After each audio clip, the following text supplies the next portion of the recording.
Is Islam the only path to God? Does the Quran extend the validity of religions beyond Islam to any who believe in God and act rightly? Or does the Quran insist that Islam is the exclusive and only path to God? And what of the idea that some have come up with from their reading of the Quran, that at the heart of the world's major religions and faiths, there is an essential unity of truth? Now, this is a controversial question, and whatever answer we give will attract much criticism. I am not a scholar, so this is just my personal view. Please correct me if I am wrong. The Quran is unambiguous when it says, "He who seeks a religion other than Islam, it will not be accepted of him, and in the hereafter he shall be among the losers." 385. Elsewhere it states, "The true religion in Allah's sight is Islam." 319. Whatever other verses may be considered on this subject, these two must surely be central.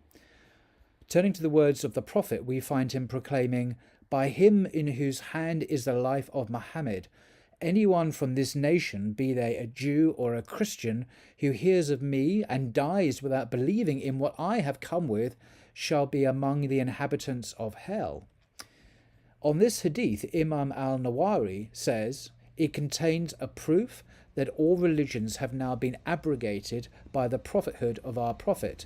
Also, in its explicit meaning, is a proof that those to whom the call of Islam does not reach are excused." End quote.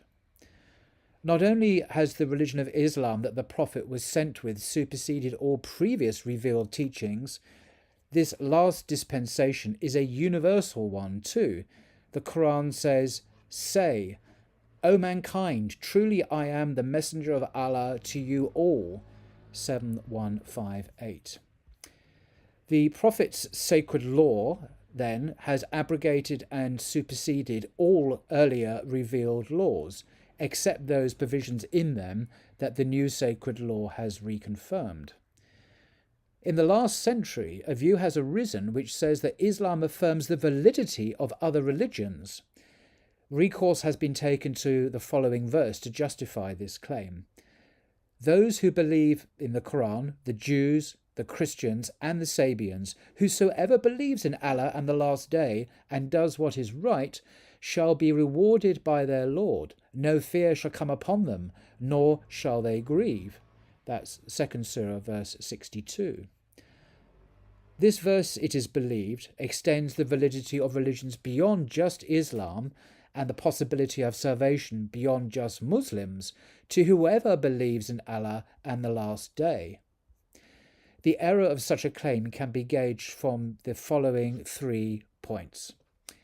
First, apart from ignoring the above proof text to the contrary, the earlier verses and the hadith I quoted, this view stands against Islamic orthodoxy, which states, as per Imam al-Nawawi, "One who does not consider a person who follows a religion besides Islam, like a Christian, to be a disbeliever, or doubts that such a person is a disbeliever, or deems their religion to be still valid, is himself a disbeliever, even if, along with this, he manifests Islam and believes in it." End quote. How should this verse 262 be read then? Scholars of tafsir, along with the belief that the Quran's message now supersedes all previous heavenly teachings, offer the following interpretations for this particular verse 262. Firstly, it is said to refer to those seekers of truth who believed in the imminent arrival of the final prophet, individuals like Habib al-Najjar, Says ibn Sada, and Waraq al-Nafal, Baraka, excuse my pronunciation, Bahira, the monk, and Salman al-Farsi, and others. Some of them reached the Prophet and accepted Islam at his hand. Others didn't reach him, but nonetheless they're included among those who believe in Allah and the last day. A second option of the tafsir writers is that it refers to the believers of previous nations following the prophets of their respective times.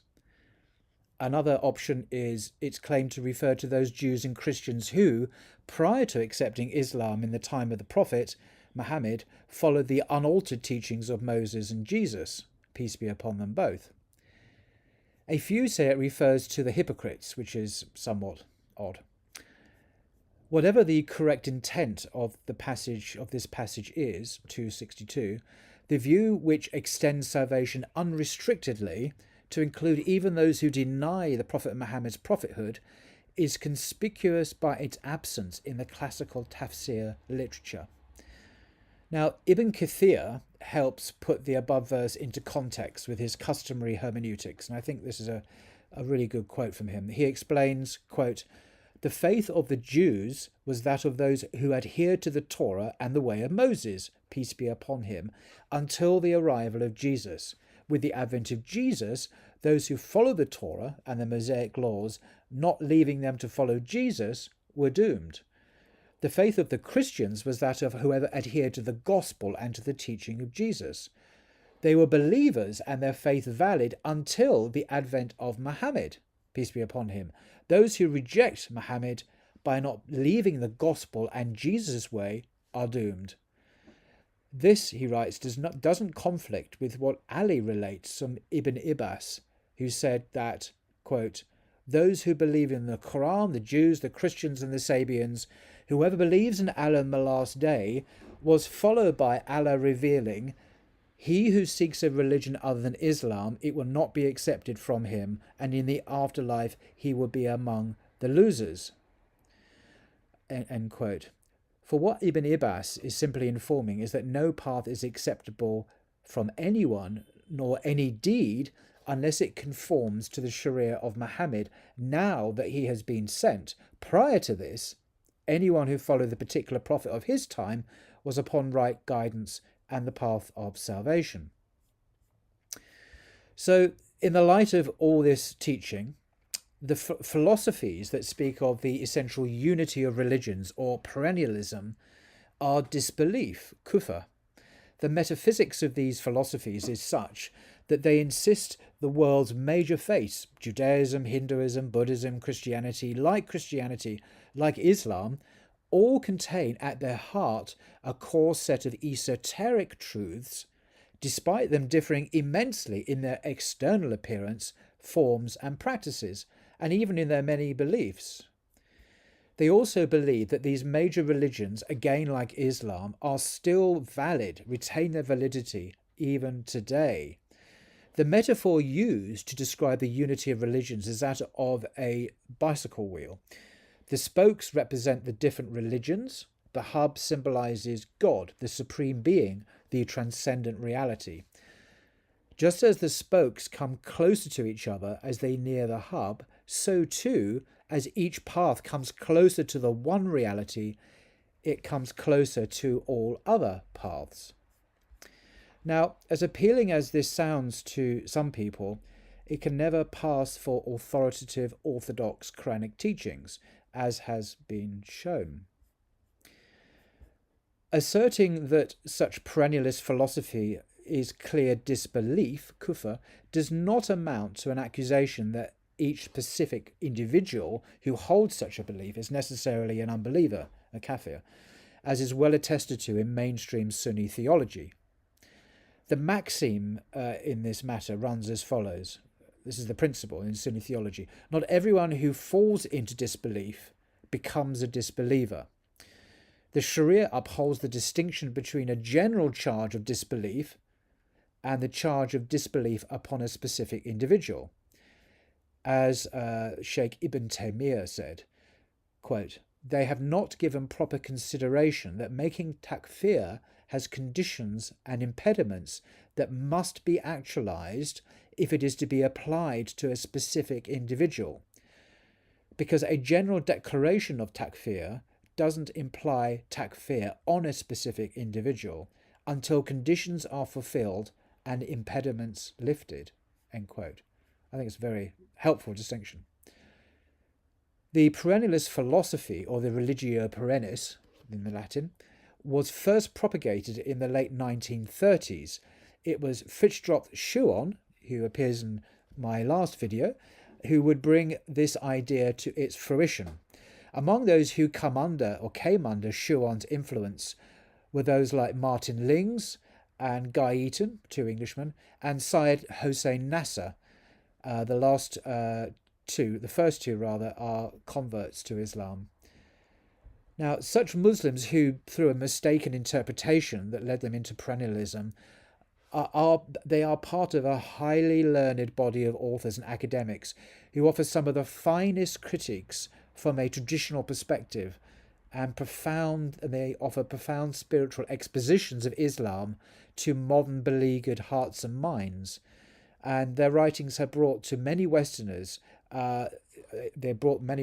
into the fold of Islam, particularly via Sufism. Perennial beliefs aside, their writings are a reminder that to hold to a simple faith without much intellectual and spiritual content is no longer possible in our modern world. So just to conclude, the Quran insists that every prophet came with a core set of universal truths centered around Tawheed, God's oneness. The Quran says, "We have sent to every nation a messenger proclaiming, worship God and shun false gods," 1636. It's possible, therefore, that Buddhism and Hinduism to have been, in the ancient past, divinely revealed. I'm not saying they were, but it's possible.